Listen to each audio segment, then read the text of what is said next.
చిన్నగా నొక్కరా.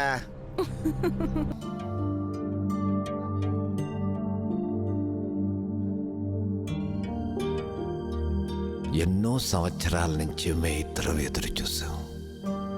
లేక లేక ఇంట్లో కలిగిన సంతానం. వాడితో ఆనందంగా ఆడుకోవద్దు, వాణ్ణి పెంచి పెద్ద చేసి బాగా చదివించి ప్రయోజకుణ్ణి చేయాలి. దీనికి చాలా డబ్బు ఖర్చు అవుతుంది. నేను చూస్తే తట్టలు బుట్టలు అమ్ముకునేవాణ్ణి. ఎలా? ఒక్క రూపాయి కూడా వెనకేసింది లేదు. వాడి కోసం ఎంత కష్టమైనా పడతాం. వాడి మా కంటి ముందు నవ్వుతూ ఆడుకుంటూ ఉంటే మేం పడిన కష్టం అంతా మర్చిపోతాం.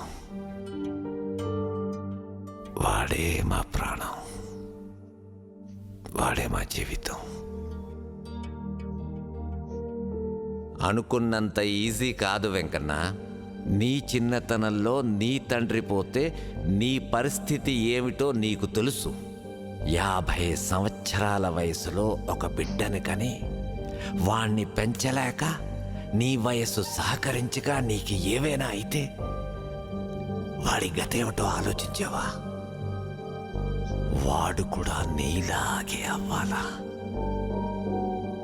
లేదు లేదు లేదు, నా పొందిలో ప్రాణం ఉండగా నేను అలా జరగనివ్వను.